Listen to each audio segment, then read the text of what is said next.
Yo creo que esto del dolor torácico es como que uno cuando un paciente consulta por dolor torácico empieza a recorrer una ruta, una autopista, en donde el paciente se puede salir con un diagnóstico concreto en muy poco tiempo o demorar un poco más en definir un diagnóstico.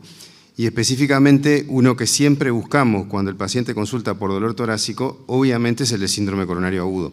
La primera lámina, o una de las primeras láminas del doctor Burgues, mostraba esos diagnósticos concretos de dolor torácico que en definitiva son los que buscamos y que amenazan la vida. Pero el síndrome coronario agudo, por más que solo 1 de cada 10 dolores torácicos quizás es un infarto, no son tan pocos porque es una consulta muy frecuente. Entonces Rodrigo nos va a ilustrar aspectos generales de los síndromes coronarios agudos como para redondear el diagnóstico. Ustedes conocen a Rodrigo, saben que es cardiólogo intervencionista de la ciudad de Salto, junto con el doctor Olaizola y junto con todos los colegas que tenemos el gusto de poder colaborar con HDL. Tiene múltiples otras virtudes, entre ellas la imagenología cardiovascular, es un ecocardiografista experto y un muy buen clínico, así que Rodrigo, adelante. Bueno, gracias por todos los títulos que me pusiste. Bueno, vamos a hablar medio rapidito, porque estamos atrasados con el tiempo, sobre una vez consumado el síndrome coronario agudo, cómo nos manejamos, sobre todo en la emergencia. Un poco como se comentó, los síndromes coronarios agudos pueden ser con elevación del ST o sin elevación del ST. En el caso de los con elevación del ST, en general la arteria que vamos a encontrar va a estar obstruida, como en la imagen de la derecha.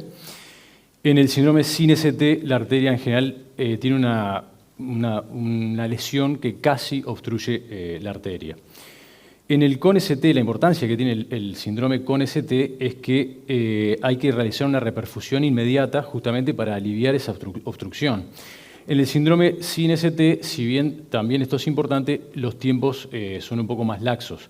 Dentro de este síndrome tenemos dos entidades, la angina inestable y el infarto sin ST, que como fue explicado se van a definir en función de los marcadores humorales, siendo la angina inestable aquella con marcadores negativos y el infarto sin ST cuando los marcadores son positivos. Como vamos a ver, el cateterismo, o sea, la cineangiocoronariografía, se realiza en función del riesgo que tiene el paciente, como fue explicado anteriormente. Entonces, un concepto importante es que tener lesiones coronarias no es lo mismo que tener un síndrome coronario. Esto Sergio un poco lo mencionó también, el doctor Perna también. Lo que es correcto es que la isquemia siempre es igual a un desbalance entre oferta y demanda. El tema es por qué existe ese desbalance. Lo principal o lo más frecuente es que haya una complicación de placa que generada por aterosclerosis que genera esa obstrucción limitante de flujo. Pero hay otros mecanismos que ya fueron explicados, como el vasoespasmo, la disección coronaria y el desbalance oferta-demanda, por ejemplo, en el caso de una hipertrofia ventricular izquierda que requiera mucho aporte de sangre que no sea suficiente para esa demanda, ¿sí? Sin ninguna obstrucción epicárdica, a eso me refiero. Entonces, bueno, la parte clínica no me voy a detener porque Sergio ya lo habló. Del examen físico, recalcar un poco el tema de los soplos.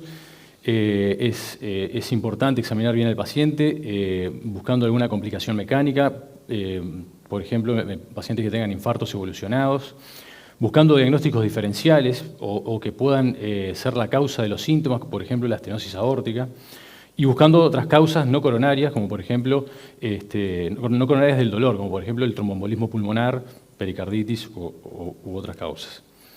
Entonces, conceptos, repasando rápidamente, del electrocardiograma. Hablamos de isquemia cuando hay alteración de la onda T, hablamos de lesión cuando hay alteraciones en el ST, para arriba o para abajo. Hablamos de necrosis cuando hay ya la presencia de onda Q. Esto es un gradiente progresivo de lesión a nivel miocárdico que va a ser en función del tiempo que esté sufriendo ese miocardio. Esto Sergio ya algo nombró también, el electrocardiograma es normal hasta en un tercio de los pacientes. Lo que quiero recalcar acá es que siempre hay que buscar el supradesnivel, entre comillas, escondido, porque cambia radicalmente la conducta y los tiempos para definir el paciente. Por ejemplo, en este caso tenemos un electrocardiograma, ¿Se ve bien? Sí, que lo que a primera vista se ve es un infradesnivel del ST en derivadas en precordiales, B2, B3, B4 se ve muy claro, pero si observan bien, en cara inferior de 2, de 3 y ABF tiene una elevación sutil del ST, pero eso nos hace cambiar totalmente la conducta porque seguramente lo que tenga este paciente es una oclusión probablemente de la coronaria derecha. Entonces, eso, siempre buscar la elevación del ST. Cuando hablamos de isquemia, dijimos que la isquemia es la alteración en la onda T. Se puede hablar de isquemia subepicárdica cuando la T se encuentra invertida, como en el ejemplo, y de isquemia subendocárdica cuando hay ondas T acuminadas. Esta es como la primera etapa de daño miocárdico, cuando la reducción, en teoría, del aporte de oxígeno es menor a 20 minutos. ¿Sí? Hay un síndrome característico de esta situación, que es el síndrome de Wellens. Ahí está la fotito del amigo Wellens. Consiste en la inversión de la onda T simétrica y progresiva en precordiales, de B1 a B3. ¿Sí? Esta inversión de la onda T aparece después de que termina el dolor. En general no hay elevación del ST, no hay, acá vemos un ejemplo, no hay elevación enzimática tampoco, o la elevación es muy poca, y se asocia a una obstrucción de la DA proximal, una obstrucción o una lesión suboclusiva de la DA proximal. Es un síndrome característico y este es el patrón electrocardiográfico de De Swan que lo describió junto con Wellens. Pero tengan en cuenta que hay una mala correlación entre las alteraciones de la onda T y el cateterismo. O sea, por ejemplo, este paciente que tiene una inversión de la onda T en precordiales, la inversión es asimétrica y las coronarias en este paciente fueron normales. Pero esto fácilmente se puede confundir con esto, que también tiene una inversión simétrica y profunda de la onda T, con algunas características que no me voy a detener, pero este paciente lo que tiene es una miopatía adrenérgica de Takotsubo. O sea que no toda inversión de la onda T se asocia con obstrucciones coronarias. Entonces, no es muy lineal la relación. Lo mismo acá, este paciente que es parecido al electrocardiograma al primero, lo que tenía era una enfermedad severa de 3 vasos, y el electro es bastante similar. Entonces, pasando al siguiente escalón, digamos, la lesión, o sea, la alteración en el ST, como dijimos, es un paso más adelante en la lesión miocárdica, ya cuando la obstrucción o el sufrimiento miocárdico excede los 20 minutos, y hablamos de lesión subendocárdica cuando hay un infradesnivel del ST y una lesión subepicárdica cuando hay un supradesnivel del ST. Hay una situación particular que es el supradesnivel en ABR, que lo que se asocia habitualmente es con la lesión crítica o relevante del tronco de la coronaria izquierda o similar, o que funcionalmente sea similar a esa obstrucción. Como ven ahí, se ve supradesnivel del ST en ABR con un infradesnivel del ST difuso, sobre todo en precordiales. ¿Qué importancia tiene detectar cambios en el ST? Un poco lo que decía Sergio. La presencia de un infradesnivel del ST aumenta la probabilidad de muerte y de infarto en forma estadísticamente significativa, a diferencia de lo que hablábamos de los cambios en la onda T, cuya relación con las lesiones coronarias no es tan lineal. De los scores de riesgo ya se habló. Lo que quería destacar acá, en particular del Grace, pero esto en general le ocurre con todos, es que si nos vamos al extremo derecho de la gráfica, acá lo que se ve en celeste son pacientes que tienen troponías negativas. Abajo se grafica el score de Grace, que cuanto más alto, más riesgo. Pero fíjense que en el extremo derecho hay pacientes con muy alto riesgo de eventos, de mortalidad, con troponinas negativas o poco positivas. O sea que no solo la mortalidad se asocia a elevación enzimática. El riesgo está dado también por otros factores, que este es uno de los scores que nos permite valorar eso, entre otros. No me voy a detener en el TIMI, ese es otro que fue nombrado. Lo que decía Daniela del ecocardiograma nos puede apoyar el diagnóstico de síndrome coronario, pero también nos permite detectar diagnósticos diferenciales, disección de aorta, tromboembolismo, una estenosis aórtica, como decíamos hoy, y además nos permite valorar el estado hemodinámico del paciente en el momento, sobre todo en pacientes que no estén bien desde el punto de vista hemodinámico, permite valorar gasto cardíaco, resistencia, saber dónde estamos parados con el paciente. Aporta bastante realizarlo en la emergencia si tenemos disponibilidad. Bueno, Esto me parece que está bueno. ¿Dónde internamos al paciente? En principio, hay que monitorizar a un paciente que tenga un síndrome coronario agudo hasta tener claro si tiene o no un infarto sin ST. ¿Sí? Es un caso aparte el infarto con ST, estamos hablando de sin ST. Entonces, hasta tener claro si tiene elevación enzimática o no, debería de quedar monitorizado. ¿Sí? Y el tiempo de monitorización va a depender un poco de esos factores que están ahí en pantalla, del riesgo de arritmias que tenga el paciente. Si tiene alguno de todos esos factores que está ahí, la monitorización debería de ser mayor de 24 horas. Inestabilidad hemodinámica, arritmias graves, mala FEBI, que quede con lesiones residuales después del procedimiento o que haya tenido alguna complicación. Hola, ahora sí. Entonces ahí el tiempo de monitorización debería ser un poco más prolongado. Y este detalle que no es menor, por supuesto que todo infarto con ST debería de tener un desfibrilador al lado todo el tiempo. Eso lo digo porque nos ha pasado en ocasiones de recibir pacientes no monitorizados con infartos que aparentemente están bien, pero eso a veces dura poco, ese bienestar del paciente. Entonces, recalcar eso. Del tratamiento en la emergencia del síndrome coronario, voy a ir bastante rápido acá, pero básicamente el objetivo, como dijimos, que el problema era la falta de disponibilidad de oxígeno por mayor requerimiento. El tratamiento es justamente la inversa, aumentar la disponibilidad de oxígeno y disminuir el consumo. ¿Sí? ¿Cómo aumentamos la disponibilidad? Aportamos oxígeno si es necesario, vasodilatamos las arterias con nitratos, que pueden ser intravenosos o sublinguales, y frenamos un poco el consumo de oxígeno con betabloqueantes, con diuréticos si aplica. Ese es el esquema de tratamiento. Y por supuesto calmar el dolor, porque el dolor genera una descarga del sistema nervioso simpático, taquicardia, entonces todo eso aumenta el consumo de oxígeno, eso es fundamental, calmarle el dolor al paciente. Dos palabras de la antiagregación, aspirina y clopidogrel, no me voy a detener mucho en esto. Sepan que hay otros antiagregantes, prasugrel, ticagrelor. En principio nos manejamos perfectamente con aspirina y clopidogrel, no hemos tenido complicaciones. No me voy a detener. Los tiempos de antiagregación a largo plazo para el síndrome coronario sin ST siguen siendo de 12 meses. Hay algunas situaciones que se pueden acortar y algunas se pueden incluso prolongar, tampoco me quiero detener en eso.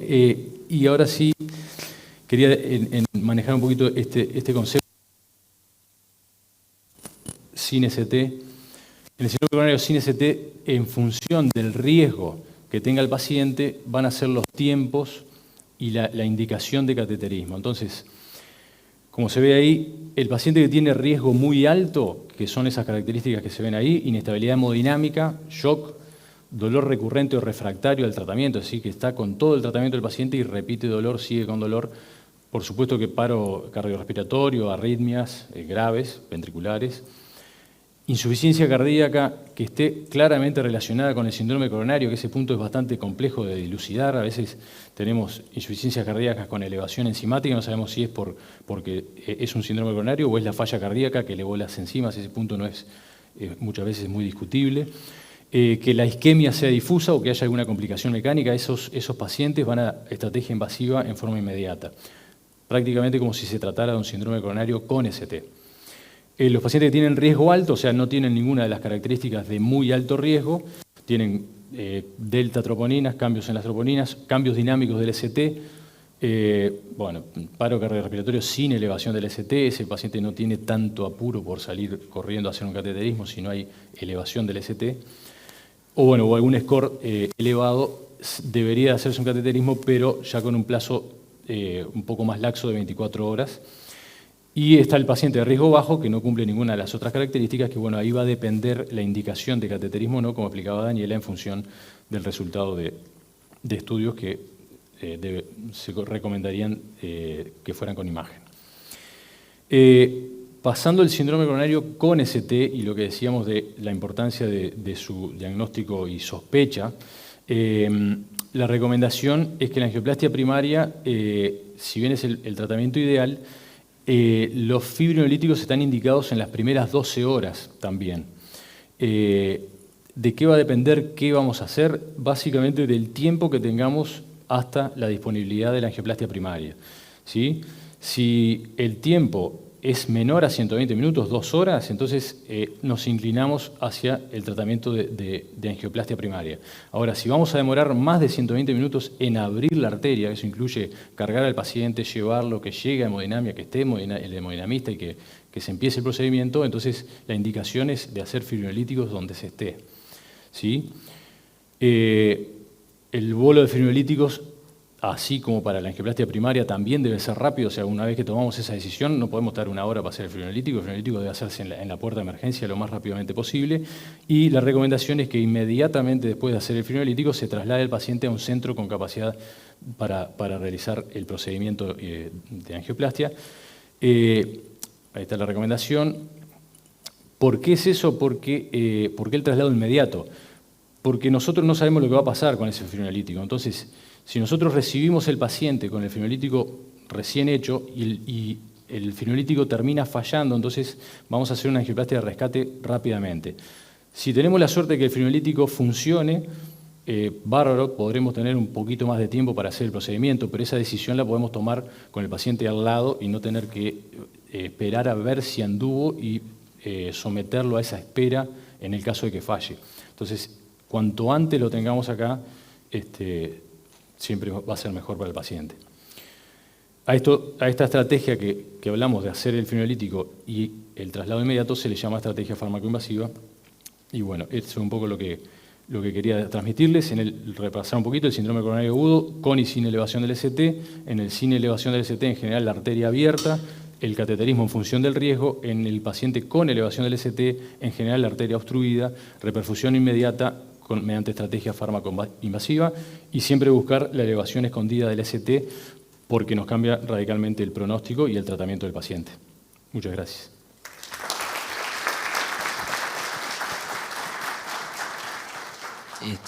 Una pequeña apreciación antes de continuar con la actividad. Tenemos acá colegas que vienen del interior y tenemos también colegas de la zona rural que conocen bien el tema y se sigue trabajando en conjunto para lograr que puedan tener fibrinolisis en el lugar donde estén. Ramoncito lo tiene allá en Pueblo Valentín y la zona, y que estén seguros de que cuando se hace fibrinolítico en agudo, el paciente va a estar mucho mejor que si no se lo hace por miedo a que no tener traslado o que va a llegar más tarde o menos tarde o que se va a trasladar. El paciente va a estar mucho más seguro si se hace fibrinolítico a que no se hace. Sí, daría para seguir toda la tarde con los síndromes coronarios agudos específicamente, pero como terminamos con la parte inicial de presentaciones, vamos a pasar a la segunda parte de la tarde, que es la discusión de casos en grupo. Vamos a tener moderadores de grupo. ¿Está la doctora Antelo? Ahí está Antelo, ¿cómo no va a estar? Doctor Martín Piñeiro, que estaba por allí, Dutra también, Javier, la doctora Alejandra Spinelli, que nos va a dar una mano tremenda con esto, la doctora Victoria Gutiérrez y la doctora Lucía Rampa. Esos son los 6 moderadores presenciales que tenemos. Yo le pido a Rodrigo que los oriente en dividir 2 grupos en cada lateral. Exacto. ¿Cuál? Exacto, sí, hermosa. Y 3 grupos centrales, ¿sí? 2, 3. Ahí tenemos los 6 moderadores presenciales. Pero además tenemos 4 moderadores virtuales. Tenemos al doctor Diego Cataldo, tenemos al doctor Carlos García, tenemos al doctor Juan Ignacio Mayol y tenemos a la doctora Mariana Marín, a la cual le deseamos pronta recuperación porque iba a estar acá, pero un cuadro viral, mejor que no les toque el cuadro de Marín, ¿no? El grupo, porque por ahí se contagia.